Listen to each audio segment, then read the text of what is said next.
بسم اللہ الرحمن الرحیم۔ حضرت عمر رضی اللہ عنہ کا لوگوں کو وظیفے دینے کے لیے رجسٹر بنانا۔ حضرت ابو ہریرہ رضی اللہ عنہ فرماتے ہیں، میں حضرت ابو موسیٰ اشعری رضی اللہ عنہ کے یہاں سے 8 لاکھ درہم لے کر حضرت عمر بن خطاب رضی اللہ عنہ کی خدمت میں حاضر ہوا تو حضرت عمر رضی اللہ عنہ نے مجھ سے پوچھا، کیا لے کر آئے ہو؟ میں نے کہا 8 لاکھ درہم۔ پھر حضرت عمر رضی اللہ عنہ نے فرمایا، تیرا بھلا ہو، کیا یہ پاکیزہ مال ہے؟ میں نے کہا جی ہاں۔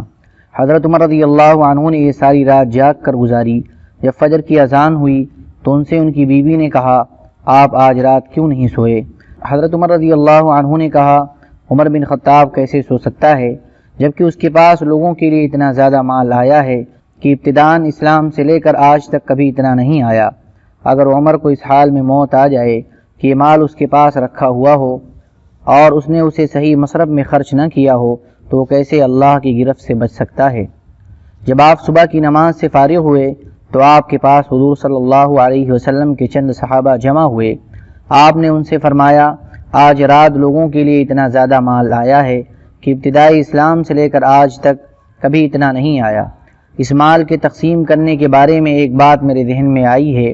آپ لوگ بھی مجھے اس بارے میں مشورہ دیں۔ میرا یہ خیال ہے کہ میں لوگوں میں ناپ کر تقسیم کروں۔ ان حضرات نے کہا، اے امیر المؤمنین، ایسا نہ کریں، کیونکہ لوگ اسلام میں داخل ہوتے رہیں گے اور آنے والا مال بتدریج زیادہ ہوتا جائے گا، اس لیے یاد رکھنا مشکل ہوگا کہ کس کو دیا ہے اور کس کو نہیں دیا ہے، بلکہ آپ ایک رجسٹر میں لوگوں کے نام لکھ لیں اور اس کے مطابق لوگوں کو مال دیتے رہیں۔ پھر جب بھی لوگوں کی تعداد بڑھی اور مال کی مقدار بھی زیادہ ہوئی تو آپ اس رجسٹر کے مطابق لوگوں کو دیتے رہنا۔ حضرت عمر رضی اللہ عنہ نے فرمایا، اچھا چلو رجسٹر بنا لیتے ہیں، لیکن اس کا مشورہ دو کہ کس سے دینا شروع کریں۔ ان حضرات نے کہا، اے امیر المؤمنین، آپ اپنے آپ سے شروع کریں کیونکہ آپ ہی خلیفہ اور متولی ہیں۔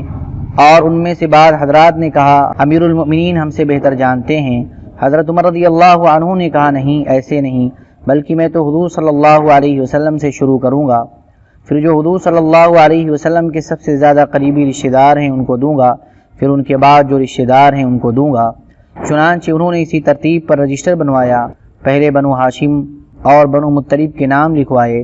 اور ان سب کو دیا، پھر بنو عبد شمس کو دیا، پھر بنو نوفل بن عبد مناف کو دیا۔ بنو عبد شمس کو پہلے اس لیے دیا کیونکہ عبد شمس ہاشم کے ماں جائے بھائی تھے اور نوفل نہیں تھا، اس لیے عبد شمس زیادہ قریبی ہوا۔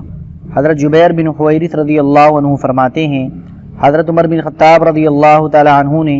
مسلمانوں سے رجسٹر بنانے کے بارے میں مشورہ کیا تو ان سے حضرت علی بن ابی طالب رضی اللہ عنہ نے کہا، آپ رجسٹر نہ بنائیں، بلکہ ہر سال جتنا مال اکٹھا ہو جایا کرے وہ سارا مال مسلمانوں میں تقسیم کر دیا کریں اور اس میں سے کچھ نہ بچایا کریں۔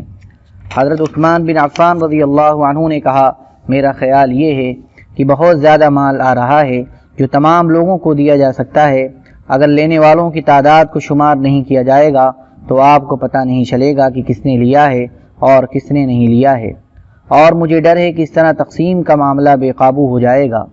حضرت ولید بن ہشام بن مغیرہ رحمۃ اللہ علیہ نے کہا، میں شام گیا ہوں، میں نے وہاں کے بادشاہوں کو دیکھا ہے، انہوں نے بھی رجسٹر بنائے ہوئے ہیں اور اپنی فوج بھی باقاعدہ مرتب و منظم بنا رکھی ہے، آپ بھی رجسٹر بنا لیں اور باقاعدہ فوج تیار کر لیں۔ حضرت عمر رضی اللہ عنہ نے حضرت ولید کی اس رائے کو قبول فرما لیا اور حضرت عقیل بن ابی طالب، حضرت مخرمہ بن نوفل اور حضرت جبیر بن مطعم رضی اللہ عنہم کو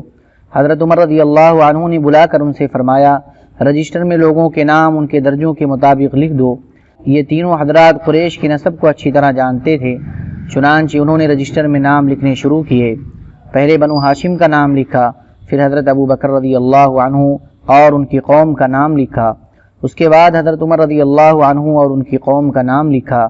انہوں نے خلافت کی ترتیب کا لحاظ کرتے ہوئے ایسا کیا۔ جب حضرت عمر رضی اللہ عنہ نے رجسٹر دیکھا تو فرمایا، اللہ کی قسم، دل تو میرا بھی یہی چاہتا ہے کہ ترتیب یہی ہوتی، لیکن تم لوگ حضور صلی اللہ علیہ وسلم کے رشتہ داروں سے شروع کرو اور جو رشتے میں حضور صلی اللہ علیہ وسلم سے جتنا زیادہ قریب ہو اس کا نام اتنا پہلے لکھو۔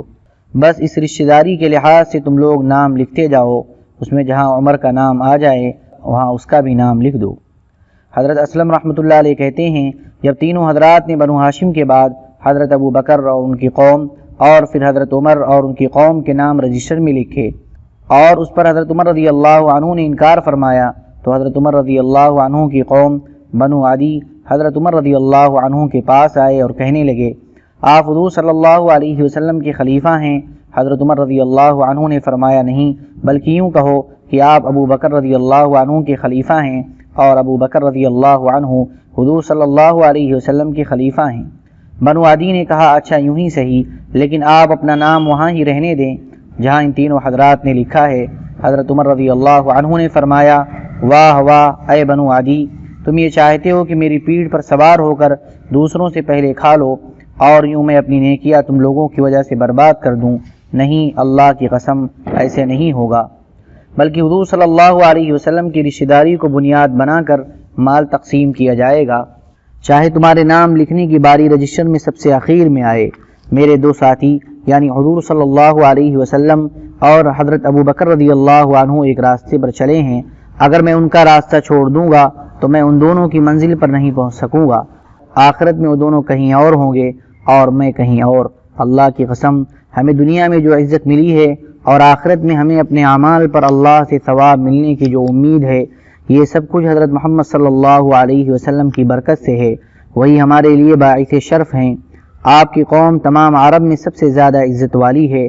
پھر آپ کے بعد جو رشتے میں آپ سے جتنا زیادہ قریب ہے وہ اتنی ہی عزت والا ہے، اور حضور صلی اللہ علیہ وسلم کی ہی برکت سے آج تمام عربوں کو عزت ملی ہے۔